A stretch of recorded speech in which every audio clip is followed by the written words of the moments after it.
We addressed the continued threat of Russian aggression, the deteriorating security situation in the Black Sea region, and NATO's strong political and practical support for both countries. NATO and allies are helping Ukraine boost its ability to defend itself. Self-defense is a right enshrined in the UN Charter, and allies are helping Ukraine to uphold that right, including with trainers and military equipment for the Ukrainian armed forces, cyber and intelligence expertise, and with significant financial support. We also discussed the presence of Russian forces in the Georgian regions of Abkhazia and South Ossetia, and the vote of the Russian Duma recommending the recognition of the non-government controlled areas of Donetsk and Luhansk. We all agree that would be a further blatant violation of Ukraine's territorial integrity and sovereignty, and of the Minsk agreements, undermining the efforts to find a political solution in the Normandy format. Today, allies confirmed that NATO's door remains open. Any decision on NATO's membership is for NATO allies and aspirant countries to take, nobody else. The right of each nation to choose its own path is absolutely fundamental for European and transatlantic security, and it must be respected. NATO allies restated their strong support for the sovereignty and territorial integrity of both Georgia and Ukraine. We cannot accept a return to an age of spheres of influence, where big powers bully, intimidate, or dictate to others. There can be no decisions about Ukraine without Ukraine, and no decisions about Georgia without Georgia. We agreed that in times of tension, dialogue is even more important. NATO remains open to engaging with Russia in good faith. Allies are ready to sit down with Russia in the NATO-Russia Council, address a wide range of issues, and find common ground. In the final session of our ministerial, we met with our close partners Finland, Sweden, and the European Union. We share the same values, we face the same challenges, and the crisis in and around Ukraine affects us all. So we agree that it is even more important now that we continue to work together and complement each other's efforts to bring this crisis to a peaceful solution. And with that, I'm ready to take your questions. Okay, we'll go to Wall Street Journal. Thank you very much. Dan Michaels with the Wall Street Journal. Are you concerned, Mr. Secretary General, that comments, reports today out of Russia about hostilities around Donbass, firing, and possible incursions could be used as a pretext for Russia to attack? So we are concerned that Russia is trying to stage a pretext for an armed attack against Ukraine. It is still no clarity, no certainty about the Russian intentions. We don't know what will happen, but what we do know is that Russia has amassed the biggest force we have seen in Europe for decades in and around Ukraine. And we also know that there are many Russian intelligence officers operating in Ukraine. They are present in Donbass, and we have seen attempts to stage a pretext, false flag operations, to provide an excuse for invading Ukraine. So, of course, this is of concern. I cannot go into the details of the different reports, but this is the reason why we are so closely monitoring what is going on, and also why NATO allies have exposed the Russian actions, the Russian plans, and the Russian efforts when it comes to disinformation, because we believe that that makes it harder for them to act, harder for them to invade Ukraine, and we continue to call on Russia to de-escalate, to withdraw forces and to engage in a political dialogue with NATO and NATO allies. Okay, we'll go to BBC. Thank you, Secretary General. I mean, you know, you've accused Russia of disinformation. I just wonder whether they could make the same charges at the NATO alliance. There were predictions, for example, that there might be an invasion on the 16th, which never happened. Russia's always said it's not intending to invade Ukraine, accepting that they've got more than 100,000 troops. Also, you're saying, you know, we're not clear as to how many troops there are. Are there 100,000, more than 100,000, 130,000, 170,000, 150,000 is the other figure. So I just wonder, is there a danger that, you know, in accusing Russia of disinformation, they can just turn to you and say, you've put out disinformation about coups that haven't happened, about false flag operations that haven't happened. How would you respond to that? Partly by just referring to that what we have described are facts on the ground. And of course we have shared intelligence, we have shared information we have collected, but this is also information which is now available for everyone. It's something you can monitor by commercial satellites. So actually now no one is trying to deny the fact that Russia has a large force on the border of Ukraine. So that's publicly available information. What nobody knows, and we have been clear about that the whole time, is that we know their capacity, we know the forces they have amassed, but of course we don't know with certainty their intentions. But if we combine what we know about their forces, what we know about the threatening rhetoric, they have stated clearly that if we don't meet their demands, there will be military technical consequences, and we know the track record of Russia. They have used force against Ukraine before. If you combine that, and on top of that also put the fact that they have a lot of intelligence officers operating inside Ukraine, if you combine all of that, there is reason to be seriously concerned. And that's the reason why we are conveying so clearly that if they use force, it will have a high cost for Russia. That's why NATO allies provide support to Ukraine so they can defend themselves, and also why we have increased the presence of NATO troops in the east. All of this we do to try to prevent an attack on Ukraine. So the fact that we are describing a risk doesn't mean that we believe it would happen with 100% certainty. We describe that risk, that threat, also to prevent it from happening. So the main story, the main message has been the same from NATO for months. When NATO allies started in the fall, in last autumn, to describe the build-up, that was questioned. We also described the most likely plans that they will actually reach more than 100,000 troops. That was questioned. That has now happened.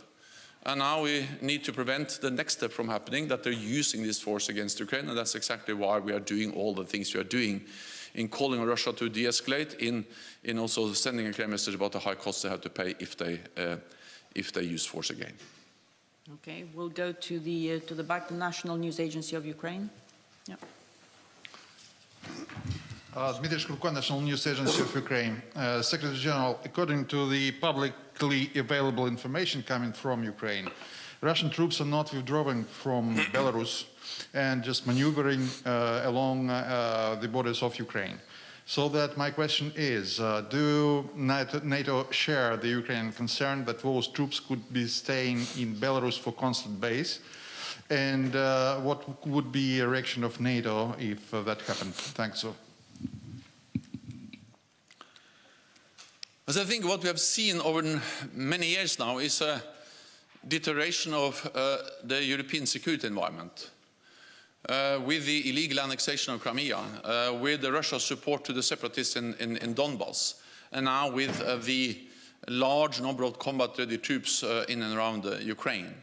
And also, of course, the closer and closer integration of Russian and Belarusian forces. So that's exactly why we have reacted in the way we have in NATO. We have strengthened our presence in the east with a modest presence, with a defensive presence with the battle groups in the eastern part of the alliance, in the Baltic countries and Poland. And that's also the reason why we now, in light of what has happened in and around Ukraine and the presence of Russian troops in Belarus, that we are now considering the next steps, including battle groups in Romania and in the southeast of the alliance. So NATO has to respond when we see aggressive actions by Russia, but we continue to strive for dialogue, for de-escalation, and we believe it is important to talk. NATO believes in diplomacy, we believe in dialogue, and therefore we continue to call on Russia to engage in good faith in dialogue with NATO. Okay, we'll go to Imedi. Thank you so much. Mr. Secretary General, can you tell us more about the meeting with the defense minister from Georgia? And we are waiting also NATO-Georgia exercises in March. And the second point, Mr. Zelensky today said Ukraine is welcome to NATO, yet not all members of the alliance. How would you respond to that? Thank you so much. So we had a good meeting with both the defense minister from Georgia and Ukraine. I think in that meeting, allies expressed very strongly their support to both countries, their territorial integrity and sovereignty. And allies provide support to Georgia and Ukraine in different ways. We do it in the NATO framework. We provide bilateral support, training, capacity building. And there will be an exercise in Georgia later on this year, and of course NATO will be part of that because it's an exercise we do together, and it demonstrates in a way how we are working closely together. The Black Sea region is of strategic importance for NATO. So what happens there matters for us. We are 3 littoral states, NATO allies that are Black Sea littoral states, and we have 2 very close partners, Georgia and Ukraine. So to work closely with them is important for us, important for the partners, and that was also clearly confirmed today. Well, also our position has not changed. The decisions made at the Bucharest summit still stands, but the focus now is on reform, is to help both Ukraine and Georgia to modernize their defense and security institutions, and we continue to focus on that. Reuters. Hi there, Phil Stewart from Reuters. Belarus's president said today his country could host nuclear weapons if it feels threatened by the West. What would be your response? So, NATO is not a threat. NATO is a defensive alliance, and we have proved for more than 70 years that we are there to protect and defend, and our deterrence is there not to provoke a conflict, but to prevent a conflict. We are, of course, concerned about what we see, that Russia is modernizing its nuclear-capable missiles. They have deployed them to Kaliningrad. We have seen also Iskander missiles in Belarus. And Iskander missiles are dual-capable missiles that can also carry nuclear warheads. That's part of the pattern we see. And the reason why we are concerned, and why we have been concerned for over a long period of time, because this is a development, a pattern that has taken place over several years. One of the most important agreements NATO allies has reached and made with Russia was the INF Treaty, banning all intermediate-range weapons globally, but also in Europe. And Russia deployed new missiles violating that treaty, and of course that has undermined the security of all of us.